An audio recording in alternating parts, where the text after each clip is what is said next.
welcome back to Start Something episode number 10.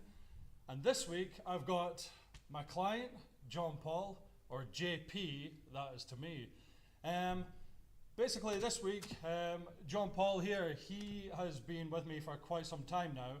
And 11 weeks ago, he said that he was going on holiday, so he wanted to see how much weight he could lose in that time period, basically without being stupid. So today's his last day.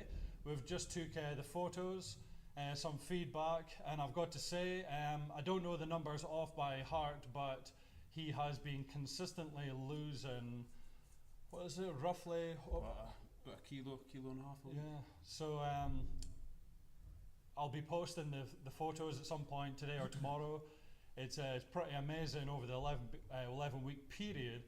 So basically what I wanted this episode to be about is just for Jon-Paul and myself to speak, and just to show you guys that you don't need to be ridiculously extreme, stupid, overly stressful, and just follow all these fad methods just to get to where you want to be, no matter what the time period is. So over to you, JP. What would you say is the main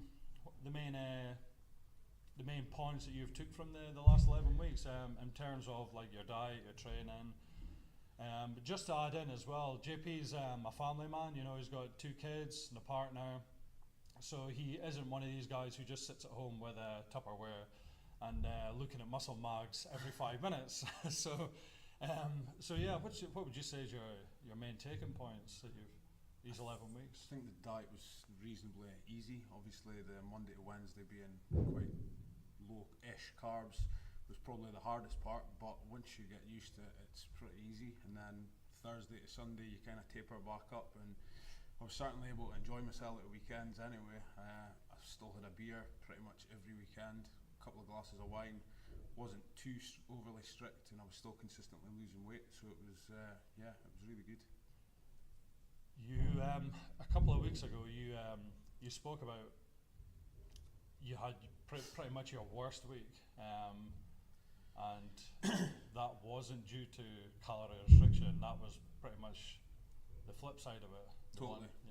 Yeah. A few weeks ago, it was really busy at work, out with clients, friends up from London, so it was kind of out during the week, eating more than I should have been. A couple of beers here and there during the week, which is totally not like me. And yeah, I mean, I didn't gain any weight, but I didn't lose that week. So overall, it wasn't a massive disappointment, but I didn't lose. But straight back on track the following week, and back to good. Exactly, good man. I've got to say, there's some of the text messages I was getting with this. He's sitting at work with the biggest smile, tucking into cheesecakes, and he's sitting there texting me saying, dude, I cannot believe I'm losing weight eating this. So again, he wasn't doing that every day, but proof is in the pudding. You noticed as well in your training that you were getting stronger in certain areas, and your body composition was changing the way that you were quite happy with as well, even though you were consistently losing fat as well. Is that something that how do you feel about that? Well, I think one of the things that I was worried about doing this diet was that I was possibly going to lose strength. Yeah. But with the training days that you gave me, there was obviously the strength day at the weekend, and my strengths consistently stayed the same, and even grown in some areas where the likes of body weight exercises like weighted pull-ups, weighted dips, my strengths went up there. So yeah, nice, really good. Good man. So obviously we touched on, you got the partner and kids.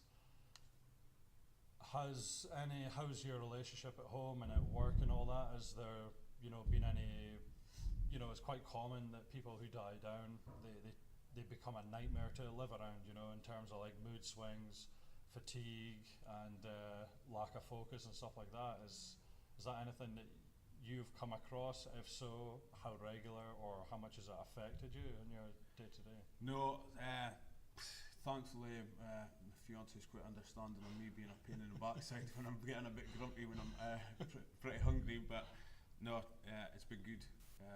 home life's been good during it, and I've got no complaints there at all. Oh, good man, good man.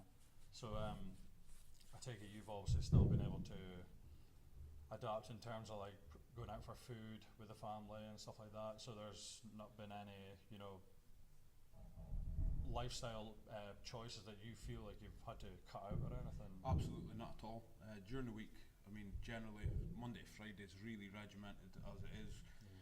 Kids going to school, work kind of keeps everything in line, and then at the weekend, because you're tapering back up on that diet that I was doing, it's been perfect. I mean, out with the family for pizza and things like that, and you're still able to do it. So it's good. Good man, good man. So if I was to ask you, what was your main taking points from it? What have you learned over this like two and a bit months that you felt like you weren't getting right in the past? You know, because in the past, when you first came to me, you said there was you could tell that there was just sheer frustration. There was a lack of direction, knowledge, and you just basically didn't know, you know, what you needed to do to get to where you wanted to be. So, I mean, if I asked you what was been your main taking points, what have you learned? Specifically for me, probably tracking what I'm eating really helps me. I suppose you could say I was probably a secret eater before, where I'd get to the end of the day and maybe say, well, I've only eaten this, why am I not losing weight over a period of a week? But with tracking my food, I know exactly what I'm eating. Then I was thinking back, well, I maybe was hitting a little tidbit in between, and now I'm cutting that out. So it's much more manageable and it's working well. Do you feel like tracking your food? Do you feel like, obviously now you're going to go on your trip now, when you come back, do you feel like it's something that you feel like you rely on, or has it become more like a useful tool, as like a guidance tool? Or It's more of a guidance tool. It's like anything, once you get used to it, it just becomes normality, I suppose. So the tracking is now not so much in my phone, it's probably more in my head, so I can do it naturally. Yeah, good. I like that. See, that's the thing. I spoke about this yesterday, about the diary and the importance of a diary and tracking, but he's just hit the nail on the head there, you know, just the importance of being mindful. And it's a huge thing, because people become overly reliant on tracking and stuff like that. So, and with the food aspect of it, do you feel like there's anything more that you've learned on, let's say, being a family man and with your training as well? I mean, you touched on how, you know, you've really been enjoying the strength side of things and the development in your body as well. Has there been anything that you've taken away from your training that you feel like you really have built and you want to continue to build on? I think now that I've dropped some weight fat-wise, I maybe would like to kind of build on the strength side of things. Since I've been with you, you know, my strengths went up anyway, which is good considering not all I've done is drop weight. So incredible to see results on that side of things. But people say you can't do that. Proof in the pudding. My God, what science! No. Jesus. So yeah, I think strength-wise, I'd like to probably try and progress a little bit now. Cool, perfect. So don't want to keep you too long, but this is a perfect example. I mean, I swear to God, I love getting text messages and emails, and within our client group, Facebook group, the guy's consistently got a smile on his face. He's just like a great personality to have around. And as I say, text messages like the cheesecake one, and I just smashed a pizza this weekend, and I had a few beers, I'm raring to go, let's go. And it's just, honestly, I mean, not everybody's going to be like this, not everybody's going to be in this position, but JP is a perfect example of how you should not be killing yourself, how you should not be, you know, I must do cardio, I must eat less this, I must sacrifice, you know, my lifestyle, I must, you know, people view things as they must like chop things off, you know, chop the end, and to an element there is going to be like that, as he's touched on, but it doesn't have to be like huge chunks. It can just be like, you know, shaving the corners off of things, but you can add it in other areas. So I mean, this is a perfect example. I mean, it does, again, it doesn't work for everybody because not everybody is going to be in that place.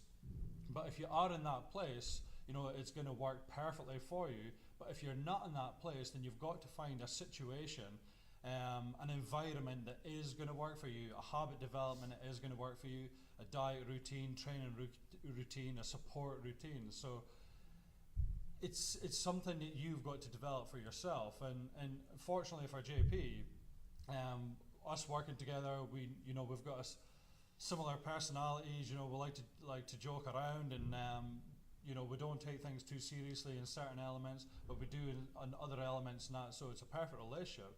So this works, but for someone who doesn't have a coach or a trainer, that's where the importance of having a perfect support network is. Friends and family who aren't going to criticize you, but are going to at least try and understand you in some cases. But I just want to leave you with that, and I just want to congratulate JP again, because again, how can you not love this smile on this dude's face? He's going to enjoy his holidays, and I can't wait for you to see his before and after shots from this 11 weeks. It is pretty amazing. So